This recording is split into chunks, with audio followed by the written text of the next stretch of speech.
Imagine I just did the Scary Movie 6. We back. Yeah, I didn't record in 2025. I was unwell. Second worst year of my life, I'll say. 2020 still takes the cake, but 2025 right after it. But, it's 2026 now. Bad start, I'll say. Not a very good start, but, silver lining can only go up from here. I'm just going to be reviewing the movies that I saw in the theater in January and February. Only saw 7. I think, I saw 5 movies in January and 2 movies in February. February was a weak month, but first one is Primate. I gave it 5 out of 10. I was really, it was what I expected, I'll be honest. I wasn't really expecting anything more than this. I didn't even really want to go.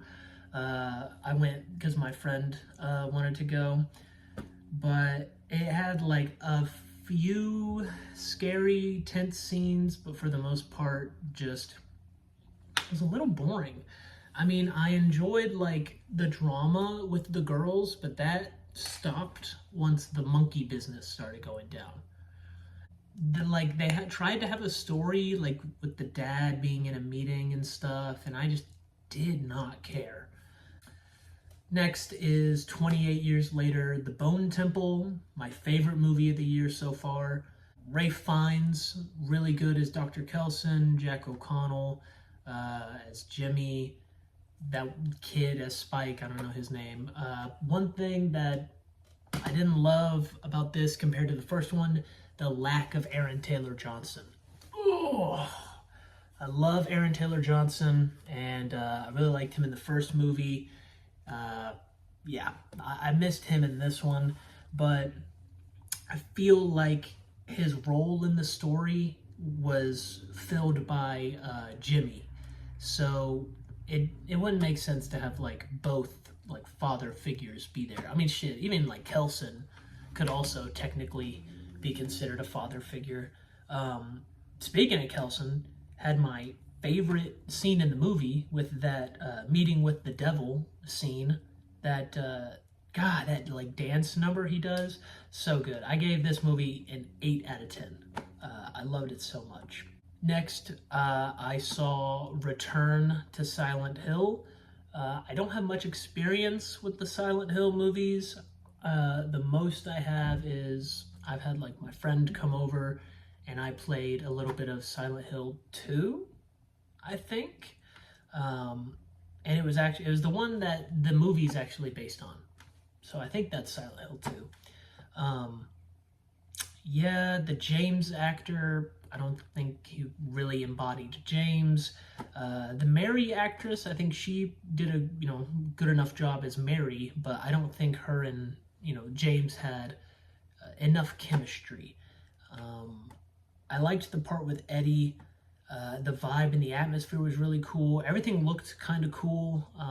The transition from like the fog to the like hell, that was pretty cool. But overall, like the pacing and the fact that it just wasn't scary. Like it was startling, like a jump scare would be like but it wasn't really scary. I gave that 4 out of 10. Next movie I saw was Iron Lung. Before I saw the movie, I knew nothing about the game. Now, I haven't played it. I'm not really much of a gamer. But I've watched 2 of Markiplier's Iron Lung videos of him playing the games. And it was pretty interesting. If there's any more, I'll probably have to watch those. But my 2 main issues, it was too long, and it was difficult to understand the dialogue. So I would love to rewatch it like with subtitles. I think I would get more enjoyment out of that. Also, maybe like now that I know more about the game, I think I could maybe be more interested in the movie, because the movie's very much show don't tell, which, it's cool. I like that, but I mean, I know nothing about the story, so it's not like telling me what's going on. So I don't really know what's happening. Now I was able to pick up on some things, but it's still like the game opens up with like a wall of text, you know, a la Star Wars, and I feel like the movie probably could have benefited from that rather than having like the voiceover, which again I couldn't really understand some of the words that were being said. But the music, the cinematography, the production design, they're all really cool. The tense scenes were really tense. I loved the monster design. The ending, great. I gave that a 6 out of 10. And if I rewatch it, it might go up. I don't know. Next movie was Sam Raimi's Send Help. I really enjoyed this one. Now, I went into it, you know, hoping I would enjoy it, but I really enjoyed it. Like, it went above and beyond my expectations. Rachel McAdams was fantastic. I do not believe that she's a loser. Like, but whatever. I guess the mole is supposed to sell it. Okay. Dylan O'Brien was like perfectly cast in his role. Such a fucking douche. And I love Dylan O'Brien. I wanted to fucking get that guy. Great movie. The whole first act is a little like slow and tiny bit boring, but it's establishing everything. It's establishing the characters, their relationships with each other. It's definitely necessary, but it's a little like, okay, let's get to the island, you know? But once they get to the island, it's like nonstop once they get to the island. My favorite scene has to be like the waiting montage with Dylan O'Brien's character. It's just, he's so expressive, and every time like it went across his face, he had like a new crazy look, and it was really funny. I gave that 7 out of 10. The next movie I saw was Wuthering Heights. Now this was a little disappointing. It was still a lot of fun. Like, the cinematography is great, the music is great, you know, like the Charlie XCX songs, and also, like, you know, the score was really good. But those Charlie XCX songs, like I Think I'm Gonna Die in This House, that it did make me laugh. Like, sitting in the theater, that's the first song, and it plays over like the opening, and it's just like, I laughed, and a couple people in my row in the theater, I heard them kind of giggle at that too. It was just, I mean, I'd heard it on like Instagram Reels, ugh, embarrassing to say, for like a month or two leading up to it. So just to hear it like in the theater, it just made me giggle. I don't love how like sanitized the movie is. It's giving ooh, bring your girls and wear your floral dresses, or whatever Blake Lively said about that one like domestic abuse movie she was in. I didn't love that. I didn't read the book because I, you know, didn't want to have the story spoiled for me, but I read some like plot points of things that had happened so I could, you know, prepare myself. Unnecessary, because a lot of that is not in the movie, or if it is in the movie, it's so completely like whitewashed.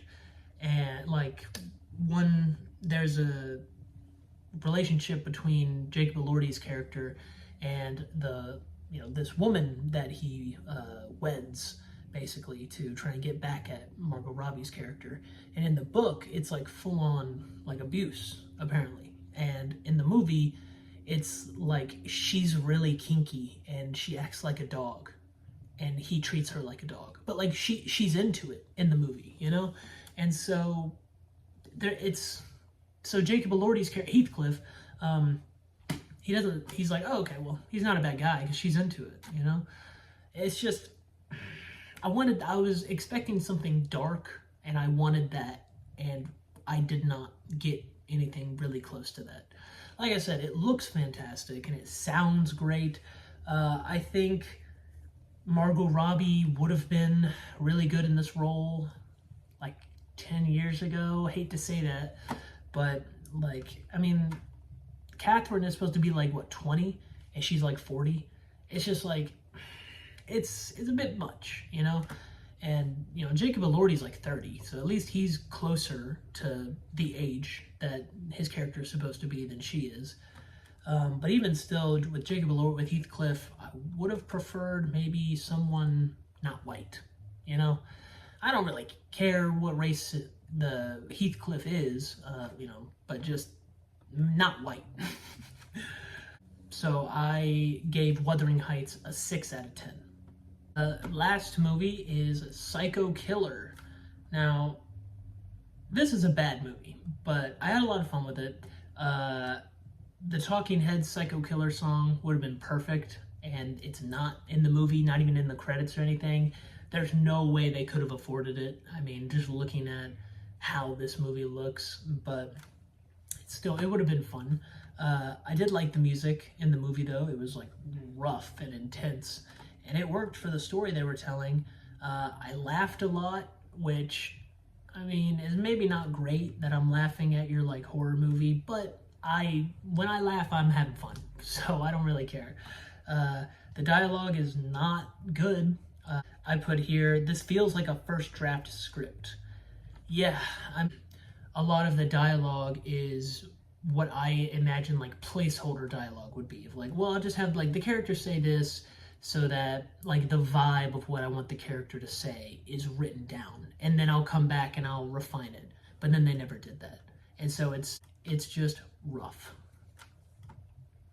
The only cast member that I recognized was Georgina Campbell from Barbarian, and she's really the only one giving a good performance. I mean, I hate to say that. I want to like everything, but she's the only one I really cared about. Everyone else was not good. The Psycho Killer himself, I think he was called the Satanic Slasher.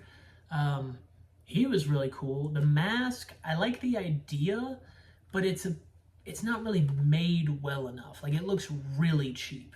And I think if maybe they put more money into how the actual killer looked, I think I would have liked it more. He had like really heavy footsteps every time he walked, like obviously 80 yard, and it was like really cool. It made him feel really threatening and imposing. But then, like, when he spoke, they put like a filter on his voice, and I swear to God, he sounds like if Chris Griffin inhaled sulfur hexafluoride. Like, it's like the opposite of helium. Like, it just makes your voice go really low. And he sounded just like Chris Griffin. And so every time he spoke, I was laughing because I'm just like, what is this? But I had a good time. The ending was really cool. I really like how they towed the line between like real and like, oh, like satanic demons are coming. And it was pretty cool. And like I said, I thought the ending was good. And my favorite moment on here was at the priest's house. The kills in this movie are really fun. And, in the orgy, the kills are really funny. It's kind of unfortunate. And then also, God, there's this insane kill on like a highway. The kills themselves aren't that crazy, but like a semi truck falls over and then just explodes for no reason. It was, yeah. But it was really a bad movie. I had fun, but 5 out of 10 is what I gave that movie.